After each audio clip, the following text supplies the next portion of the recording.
مدینہ طیبہ کا رہنے والا ایک شخص تھا، زفافہ، وہ چرواہا تھا۔ وہاں جڑی بوٹیاں ہوتی ہیں تو بکریاں چرواتا تھا، زفافہ۔ وہ چرواہا ملا، سیدنا فاروق اعظم رضی اللہ تعالیٰ عنہ نے زفافہ سے پوچھا، چرواہے تم نے پہاڑوں میں کسی نوجوان کو دیکھا ہے کئی دنوں سے جس کا نام ثعلبہ ہے؟ زفافہ نے جواب دیا، شاید اے حضرت عمر اور سلمان فارسی، کہیں آپ اس نوجوان کا تو نہیں پوچھ رہے جو جہنم سے بھاگ کے ڈر کے جہنم کے ڈر سے بھاگا ہوا ہے؟ یہ اس چرواہے نے جواب دیا، کہیں آپ اس نوجوان کا تو نہیں پوچھ رہے جو جہنم کے ڈر سے بھاگا ہوا ہے؟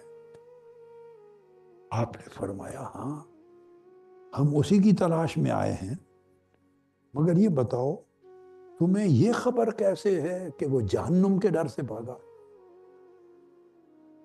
اس نے کہا، مجھے اتنا علم ہے، میں 40 راتوں سے دیکھ رہا ہوں، 40 راتوں سے جب رات ہوتی ہے تو ایک نوجوان نکلتا ہے پہاڑ کی غاروں سے، سر پہ ہاتھ رکھتا ہے اور زاروں قطار چیختا ہے، زاروں قطار، ساری رات چیخنے میں گزر جاتی ہے، درد بھری آہیں لیتا اور چیختا ہے اور کہتا ہے، میرے رب کاش تو نے میری روح کو قبض کر لیا ہوتا اور میری روح کو روحوں سے ملا دیا ہوتا، کاش تو نے میرے جسم پہ موت طاری کر دی ہوتی اور مجھے مردوں میں شامل کر دیا ہوتا، میں روز قیامت کون سا چہرہ لے کر تیرے حضور پیش ہوگا۔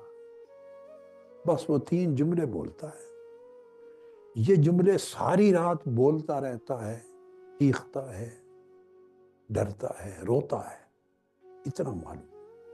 سیدنا فاروق اعظم نے فرمایا، زفافہ، ہاں وہی ثعلبہ ہے، ہمیں اسی کی تلاش، لے چلو۔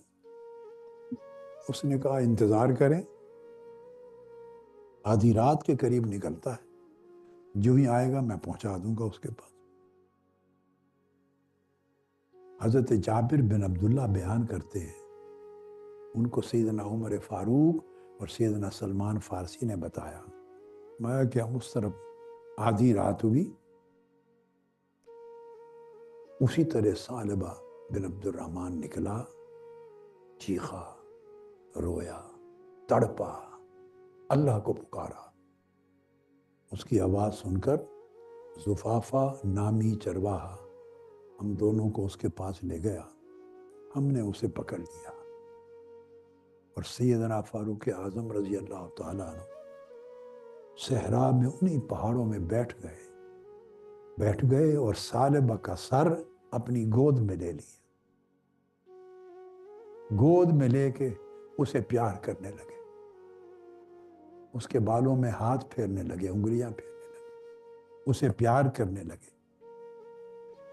جب پیار کرتے تھے اور اس کو چپ کراتے تھے، وہ روتا تھا دھاڑیں مار کر اور ایک ہی بات پوچھتا تھا، کہیں حضور علیہ السلام کو میرے گناہ کا پتہ تو نہیں چل گیا؟ آپ پیار کرتے تھے گود میں اس کا سر لے کر، اور وہ ایک ہی جملہ پوچھتا تھا، حضرت عمر کہیں حضور کو میرے گناہ کا پتہ تو نہیں چل گیا؟ سیدنا فاروق اعظم رضی اللہ تعالیٰ عنہ نے فرمایا، مجھے اس امر کا تو علم نہیں ہے، البتہ اتنا کچھ معلوم ہے کہ آج 40 دن سے تم غائب تھے، حضور علیہ السلام نے آپ کا تمہارا ذکر کیا کہ ثعلبہ 40 دن سے غائب ہے، اور ہم دونوں کی ڈیوٹی لگائی ہے کہ جاؤ اسے تلاش کر کے میرے پاس لے آؤ۔ وہ آپ ان کے ساتھ چل پڑا۔ اس نے کہا، مجھ سے ایک وعدہ کرو کہ آقا علیہ السلام کی بارگاہ میں مجھے اس وقت پیش کرنا جب آپ نماز پڑھا رہے ہو۔ تاکہ میں چھپ کر صفوں میں شامل ہو جاؤں، مجھے آتے ہوئے سیدھا دیکھ نہ سکے۔ حالت نماز میں انہوں نے فرمایا ایسے ہی کیا، ایسے ہی کریں گے۔ مسجد نبوی میں لے کے حاضر ہوئے،